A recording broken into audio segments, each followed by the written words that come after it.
Ever just want to go to the movie theater and see 3 movies in a row? Well, you're in luck. You only have to buy 1 ticket for this one.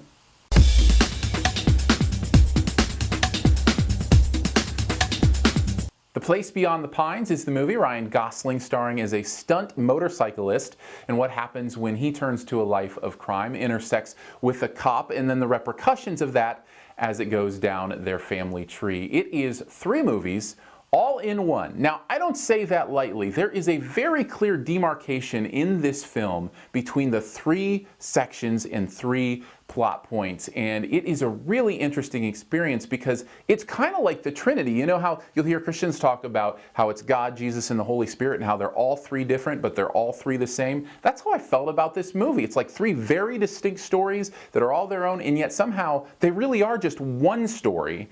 They all fit together. It's a really beautiful thing that happens in this movie in that way, and I was really impressed with the skill it takes to pull something like that off. Let's talk about who does this. Ryan Gosling, first of all, puts in an amazing performance as this stunt cyclist. Was absolutely captivated by his character in this. It is something different than I've really seen Ryan Gosling do. Maybe a little bit similar to his turn in Drive, but there's definitely a distinct difference here. And then when he intersects with Bradley Cooper as this cop, it is absolutely engaging. In fact, I did not even realize it was Bradley Cooper in that role for probably about 5 minutes of his screen time. I was just one of those things where he was so in the part that I just totally missed that's who that was. It was really, really cool. I also want to mention the kid that kind of plays a big part in the 3rd part of this film. Dahan, I think, is his last name.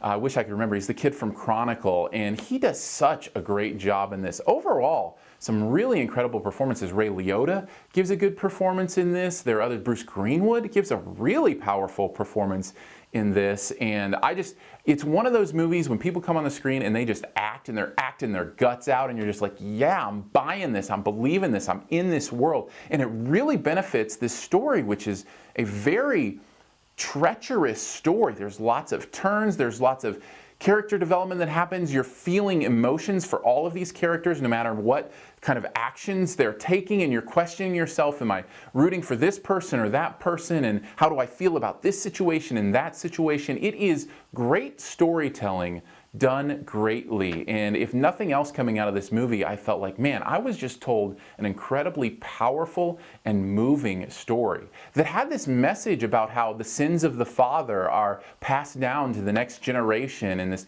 powerful message about how we're all susceptible to greed, and how greed isn't necessarily always selfish.